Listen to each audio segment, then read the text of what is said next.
Happy Tuesday, everybody. So yesterday we learned about setting, where the story takes place, the where and the when. Now what we're going to talk about, a really cool thing within the story, is the plot. So the plot is kind of a fancy word that just talks about how the story unfolds. The beginning, it kind of tells us who, the what, the where, the setting, the characters who are in it, all the things that happen. It goes and goes and goes, and then, as usually have we know in books and movies, it kind of builds and then boom, something big happens, right? The big event, and then how it kindly resolves itself kind of throughout the book.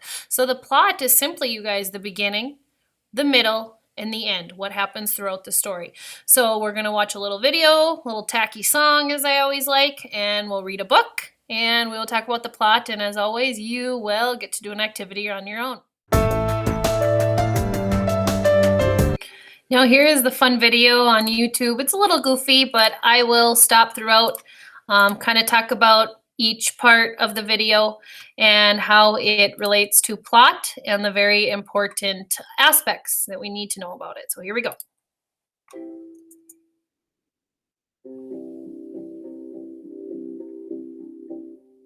If you're going to Plot Mountain, you gotta start somewhere. We'll call this the introduction. And guess what happens there? You describe the characters and the settings.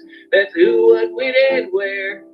The characters are the people that are there. What do they look like? Why should we care? And the setting is the place where they be. What exactly do the characters see on their way to Plot Mountain? At the start of... Okay, so the introduction, right, of every book. So if we're talking about holes, right, when we opened and talked about our book, they introduced us to where, right? We're talking that he was at home, at school, a little bit about his life there, being bullied. They talked about the characters. The introduction has to tell us what is going on, who this is about in the beginning of everything, even every movie you watch. So think about the different movies that we've watched. When we watched Because of Winn-Dixie, in the beginning, they introduced us to Opal, her dad, the dog, the grocery store clerk. Everybody in the beginning talks about the who and the what. Okay, we have to know what happens in our book and our movie before things can happen. So that's the introduction. Plot Mountain, you're gonna have to go up. We call this the rising action. And here starts the plot. There's a conflict in the story. You should describe exactly what. Like a character has a problem to work through with themselves or the world. What should they do? Or maybe there's some big arguments or some dramatic natural events on the way up Plot Mountain. Keep going. Yeah, this is so catchy. Okay, so we're at the bottom of Plot Mountain. We got introduced. Then things start to happen, the rising action. So in Because of Winn-Dixie, she wanted to keep this dog, and they kept fighting about it. You know, he made the trailer park a mess. He went in the church. All these things go happen and happen all the way up to the top in holes, right? He had the shoes thrown down on him. He got sent off to the camp. They're digging holes, so everything keeps happening, and we're rising and rising until we have the big event up at the top, which is coming next. Plot Mountain until you reach the top. We call this the climax, and here you cannot stop. You must face the biggest problem that leads to a turning point. Here the story is the most intense, with emotions, drama, and suspense. But action like this cannot stay. The story must change and go a different way on the top of Plot Mountain. After the... So the climax, that's the best part, you guys, of the whole movie, of the whole book, of anything. Holes, the climax of Holes is what? When they find the treasure, when they, you know, after they went up to the Thumb Mountain, or the Big Thumb, right? And they found, and they almost died, and they're coming back, and they went in the hole, and they dug and dug and dug, and then they found the treasure, right? It hit the plot. That was the best part of the book, the big thing, and then everything kind of continues to move down after that. So when we're talking about that, top of Plot Mountain, you're gonna start to go down. We call this the falling action, and it lasts until flat ground. There's still action in the story, but it will start to slow down. So the worst is over, yeah, the worst is through, but now what will the characters do? There are still some problems, how long will they last? But don't forget the ending's coming fast on the way down Plot Mountain. after climbing. So then after Zero and Stanley find the treasure, right, then things kind of, so they go back to camp, they're released free, they get the money, and things kind of go back to normal, right? So it's the falling action after the big event of the climax. Down Plot Mountain, well, it's gotta end somewhere. We call this the resolution. And what will happen there? You should answer all the questions until you are aware that the conflicts in the story from before aren't there anymore, unless there's gonna be a sequel or a part 2, and then you'll have to think, what will the characters do the next time on Blood Mountain? So what they're saying is the resolution of the story is how does everything come back together. So in Holes, obviously the fighting and the conflicts between the warden and all them were put away because she was put in jail. The conflicts between Zero and all the other boys were solved, and everything kind of happened, and there was a big happy ending. So if you think to any book, movie, TV show you watch, that's how it all starts.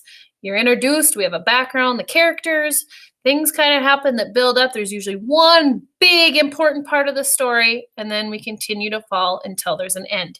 So next we will read a book together, and we will discuss the elements and the plot that take place in our story.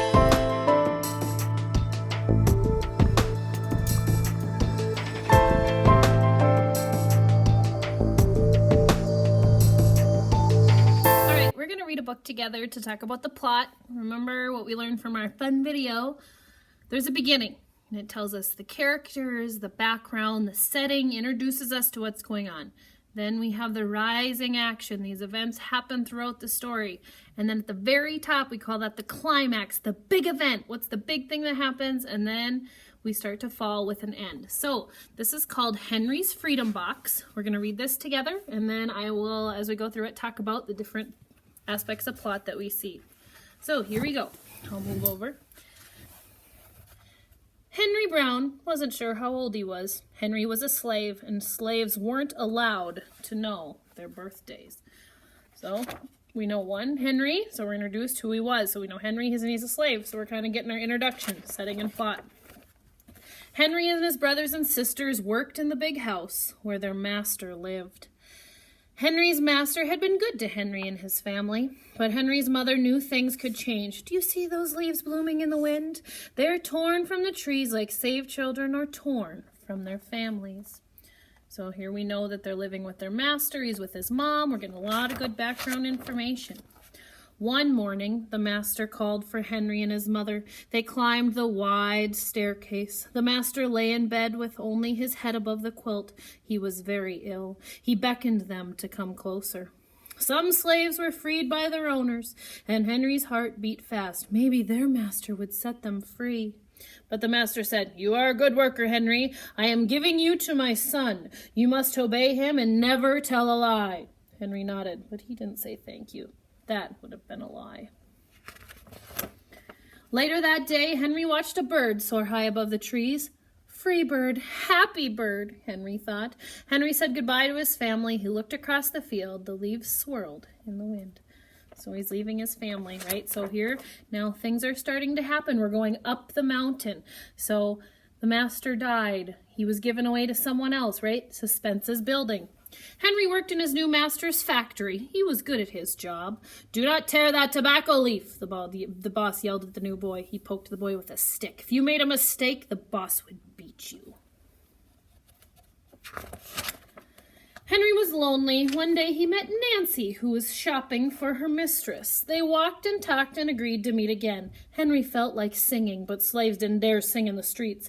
Instead, he hummed all the way home. Months later, Henry asked Nancy to be his wife. When both their masters agreed, Henry and Nancy were married. Soon there was a little baby, then another, and another. Henry knew they were very lucky. They lived together even though they had different masters. But Nancy was worried.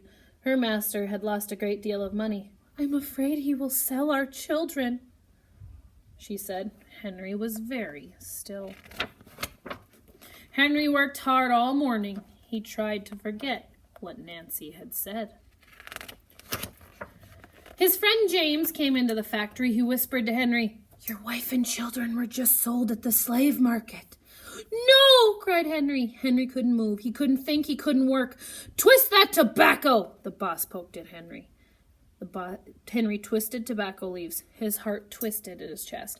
So you guys at Building Your Building, I haven't read this book yet, but to me that was the biggest part, the big turn, right? His family was taken away from him. So we may have just hit the climax. At lunchtime, Henry rushed to the center of town. A large group of slaves were tied together. The owner shouted at them. Henry looked for his family. "Father! Father!" Henry watched his children disappear down the road. Where was Nancy? He saw her the same moment she saw him. When he wiped away his tears, Nancy, too, was gone. Can you imagine all his family ripped away from him? Henry no longer sang. He no longer could hum. He went to work at night and he ate supper and went to bed. Henry tried to think of happy times, but all that he could see were the carts carrying away everyone he loved. Henry knew he would never see his family again. Many weeks passed. One morning, Henry heard singing. A little bird flew out of the tree into the open sky, and Henry thought about being free. But how? As he lifted a crate, he knew the answer. He asked James and Dr. Smith to help him. Dr. Smith was a white man who thought slavery was wrong. They met early the next day at an empty warehouse. Henry arrived with a box. "I will mail myself to a place where there is no slaves," he said. James stared at the box, then Henry. "What if you cough and someone hears you?" "I will cover my mouth and hope." So his solution, you guys, is to mail himself somewhere without slavery. So remember, we hit our climax. The family is gone. Now we're working our way down the mountain of all the events of trying to get them. Dr. Smith wrote on the box, "To William H. Johnson, Arch Street, Philadelphia, Pennsylvania. Henry would be delivered to friends in Philadelphia. Then he printed on the crate in big letters, "This side up, with care." Mailings. Henry needed an excuse to stay home, or a work boss would think he had run off. James pointed to Henry's sore finger, but Henry knew it wasn't bad enough. He opened the bottle of oil of vitriol. "No!" cried James. Henry poured it on his hand. It burned his skin to the bone. No, the boss would have to let him stay home. Dr. Smith bandaged Henry's hand. They arranged to meet the next morning at 4 o'clock. So he burned himself down to the bone in order to make him not able to work. The sun was not up yet when Henry climbed into the box. "Ready," he said. James nailed down the lid. Dr. Smith and James drove to the station. The railway clerk tipped the box over and nailed the paper to the bottom. Dr. Smith begged the clerks to be careful, but they didn't listen. They threw the box in the baggage car. Can you imagine getting thrown around in the box? Hours passed. Henry was lifted up and thrown again, upside down. He heard waves splashing. This must be the steamboat headed to Washington, D.C. The ship rode smoothly, but Henry was still upside down. Blood rushed to his head. His face got hot. His eyes ached. He thought his head would burst, but he was afraid to move. Someone might hear him. He squished in that box. You can see his face. "I'm tired of standing," someone said. "Why don't we move that box and sit on it?" said another. Henry held his breath. Could they be talking about his box? Henry was pushed. The box scraped to the deck. Now he's on his right side. Now his left. You guys can see him getting moved. Here he is, getting moved back and forth. "What do you think is in here?" the first man said. "Mail, I guess," said the other. "I am mail," thought Henry, but not the kind they imagined. Henry was carried off the steamboat and placed in a railroad car, this time head up. He fell asleep to the rattling sound of the train. There he is. He awoke to a loud knocking. "Henry, are you all right in there?" "All right," he answered. The cover was pried open. Henry stretched and stood up. 4 men smiled at him. Welcome to Philadelphia. So remember, we hit that climax with his family. Now on the downward of events, right? He went on the boat, in the box, on a ship. They went. Now kind of at the end, the finale here is he was found in Philadelphia, and I'm sure you'll probably guess what the ending. At last, Henry had a birthday, March 30th, 1849, his first day of freedom, and from that day on, he also had a middle name. Everyone called him Henry Box Brown. So that was the ending. Again, you'd hope he'd find his family, but he still was able to make it to America. So we had the beginning where they introduced, we climbed the mountain. We had the climax where his family was taken away and all the events of him trying to get to freedom. And he did. All right. right, now that we have more understanding of the plot of our story, you guys are going to complete your own assignment on understanding the plot. So, as always, I don't know how often I say this, you are going to log into your Google Classroom, and under week 5, this assignment will be called, you guessed it, plot. So if you go into your graphic or your classroom, we go to classwork, it's actually called Plot Graphic Organizer. So we're going to click this, and you're going to have 2 options here, you guys. Kind of cool. You know how Mrs. Ecker loves Disney Pixar. So you're going to click on this link, and it's going to give you a few options of what short you'd like to watch. So there's The Birds, Partly Cloudy. We've watched some of these already, okay? So you can pick one of these 8. Pick a Disney short, watch it, okay? Usually from anywhere from 4 to 7 minutes. And then you go back to your classwork. There's a Google Slide plot that you're going to click on. And you're going to fill in as much as you can as to what your plot was in your little film. So you can write the name of your film here, what the date is. Okay, here's our roller coaster. Whoop, down. It's not a mountain, it's a roller coaster. So here we go. Here's the beginning down here. Okay, who are the characters? Where is it taking place? All right, then things start to happen. Okay, you know what kind of happens in the beginning? Some different events. What happens here? Here's the big climax. What was the big thing that happened? And then until things started to go down and happen. So things that happened on the way down and then how it ends. Again, don't be super concerned about where things go. Try your best, just as long as I really want you to understand how there's a beginning, the middle big event, and then the end. So after that, remember to go back to your assignment and hit turn in, just to remember that we do that so it doesn't sit there waiting. So again, pick a Disney Pixar short film if you'd like. And if you really want something else, if there's a movie that you watch that day, you can sure use that too. Anything that you'd want to pick. So TV, movie, Disney Pixar short film, whatever's up to you, and then fill in that graphic organizer. And remember to ask Mrs. Ecker if you have any questions.